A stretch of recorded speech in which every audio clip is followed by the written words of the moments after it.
Ball Super Super Hero ha llegado a los cines de casi toda Latinoamérica, pero ¿realmente funciona esta nueva entrega? Por fin la espera terminó y ya pudimos disfrutar de Super Hero. Muchas expectativas había dentro de esta película en cuanto a su doblaje, incluso más aún que la trama misma, ya que Dragon Ball ha estado vigente durante los últimos años, o por lo menos desde que en 2013 se anunció su regreso con la Batalla de los Dioses. Esta vez no es la excepción. Primero hablemos de todo lo bueno de esta película. El regreso de Gohan como un guerrero poderoso. Por lo menos en América Latina los personajes de Dragon Ball tuvieron un cariño tan grande que uno de ellos fue el hijo de Son Goku, esta vez con un poder abrumador. Pero si bien sabemos, Gohan es un Saiyajin tranquilo, que no le gusta pelear y no tiene ese espíritu de lucha como su padre.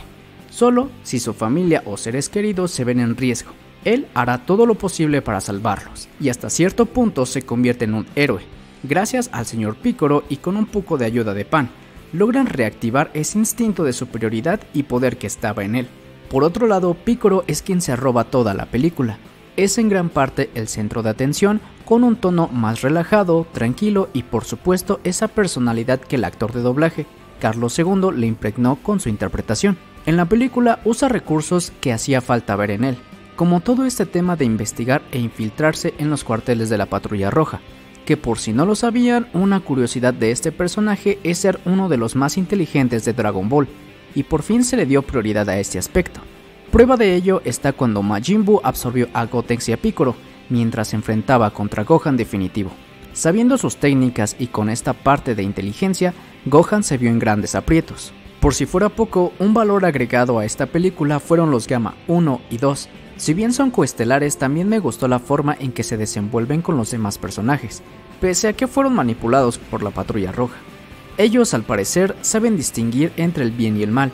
Aunado a esto, la personalidad que los actores de doblaje les impregnan los hacen ver aún mejor, y de verdad los recuerdas con mucho cariño. Y hablando del doblaje, pienso que es lo más sobresaliente en esta película, ya que principalmente teníamos la intriga de cómo sonaría Gohan, ahora interpretado por Luis Manuel Ávila. Ya no es un secreto que la mayoría que está viendo este video por lo menos escuchó un fragmento de él, y sí, lo interpreta de una manera muy apegada a la personalidad de Gohan. No es una imitación de Luis Alfonso Mendoza, ni mucho menos una calca. Luis Manuel Ávila, bajo la dirección de Lalo Garza, dieron en el blanco, al crear esta referencia a la esencia principal del personaje, la ingenuidad, la furia y todo lo que lo caracteriza a este personaje. Todo esto se ve reflejado en los puntos cruciales, tanto en una batalla como en una interacción distinta con otros personajes. No solo cumplió expectativas, sino que para ser el primer proyecto de Luis Manuel Ávila interpretando a Gohan demostró su capacidad actoral y su propia creación del personaje. Eso lo hace genuino. También, para todos aquellos que no confiaban en él o preferían a un imitador, creo que su trabajo habla por sí solo, y cayó el hate que había en torno a cómo sería su doblaje. Pienso que para muchos de nosotros nos encantó. Por su parte, Carlos II, voz de Piccolo, sorprende con sus frases a lo largo del filme. Pequeños guiños que hacen más amigables las secuencias y momentos divertidos de la película. Uno de mis favoritos fue la pelea con Gamma 2, al decir "para pronto se me hace tarde", así como otras interacciones con otros personajes. De verdad hizo un buen trabajo, más aún cuando nos dio un guiño, o así pienso yo, al infiltrarse dentro de la Patrulla Roja, mientras se hacía pasar por un soldado. En esos momentos habló como si fuera Woody, esto haciendo referencia a que hacía una voz falsa y no lo descubriera. Quiero hacer una mención honorífica a los Gamma 1 y 2. Mark Winslow y Alan Velázquez, ellos fueron los encargados de dar vida a estos personajes. En primera instancia, Gamma 1 es el hermano más serio y con ese toque de acatar las reglas. Tiene un poco más de responsabilidad y dedicación, que en su contraparte Gamma 2 es más elocuente y distraído, más divertido y con un carisma bastante peculiar. De cierta forma se convirtió en uno de mis personajes favoritos en esta película, no solo por su sacrificio, sino porque conecté más con el personaje y su forma de ser. Sentí esa energía en cada grito, en cada batalla, que al final fue un choque de emociones que hacen que Gamma 2 se gane un lugar memorable en esta película, y como él dice, es el Gamma más poderoso. Lalo Garza nos entrega un trabajo de calidad, y desde la Batalla de los Dioses ha sido constante en poner elementos memorables. Un ejemplo de ello es el "ay, pero ¿qué pasó?" de Freezer, o trayendo de nuevo a José Luis Castañeda como Nappa y Roberto Zen como Paragus. entidades del doblaje que, si bien no siguen activas, fue un excelente guiño a la nostalgia, pero ahora con Super Hero incluyó en el casting a Luis Manuel Ávila para Gohan, siendo así la decisión final del cliente quien terminaría por escogerlo.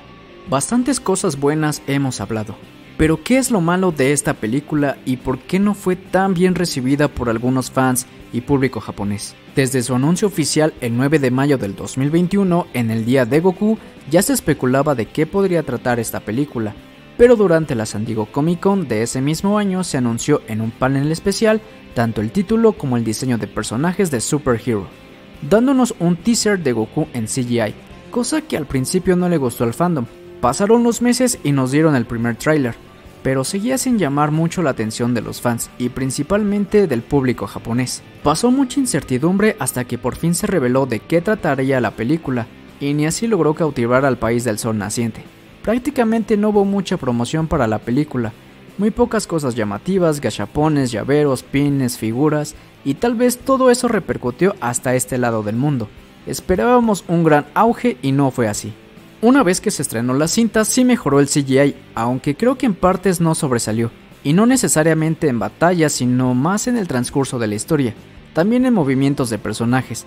Esto tampoco fue un impedimento para disfrutar la película, pero sí se notó el cambio brusco de la animación 2D increíble que tuvo Broly. Pero a comparación de esta película salvo algunas escenas. Yo cuando fui a verla en dos cines de compañías diferentes se notaba una gran ausencia por parte del público casual, porque verdaderos fans del anime, del manga y de la franquicia en general sí asistieron, desde el más longevo hasta las nuevas generaciones. Pienso que ese factor fue el más grande obstáculo para que la película tuviera éxito. Deja tú los pósters o espectaculares alrededor de las avenidas o estaciones de autobús. Necesitabas más para que llamara la atención del público en general y de esta manera atraer a esas personas para que se interesen en la franquicia de Dragon Ball, porque ni mostrando a Cell Max hubieran causado mayor impacto.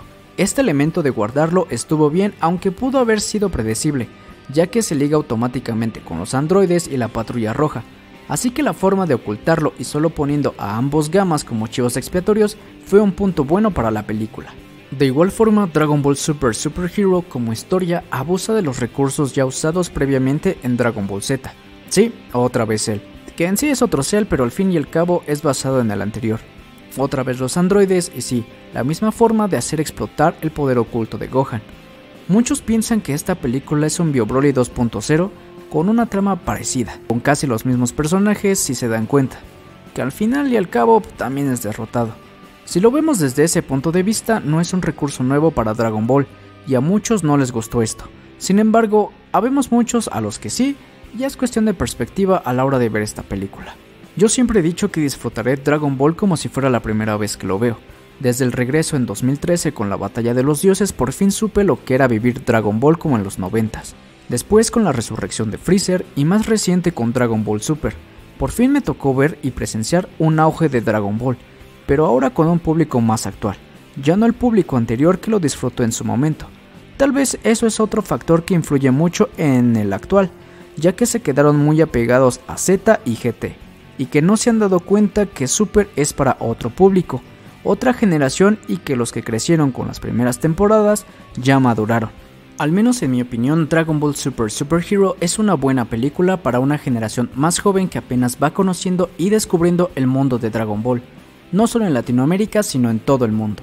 Y los resultados de la película hablan por sí solos. Hasta el momento que estoy haciendo este video, por lo menos alrededor del mundo ya hizo más de 45 millones de dólares, distribuidos en distintos países, América Latina, Estados Unidos, Reino Unido y por supuesto en Japón, donde en todo su recorrido solo pudo hacer 18 millones de dólares, y en Estados Unidos hizo poco más de 20 millones, siendo el mejor estreno de una película de anime desplazando a Pokémon de 1999 que había hecho una cantidad cercana.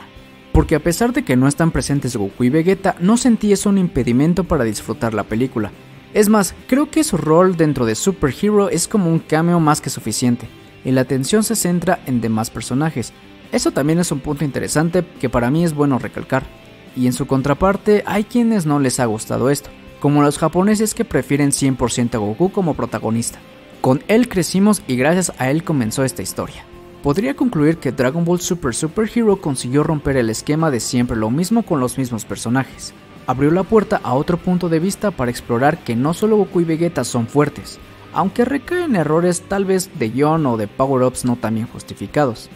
Pero eso ya es dependiendo de cómo quieren ir avanzando durante este camino, ya que aún queda bastante por descubrir en el mundo que creó Akira Toriyama.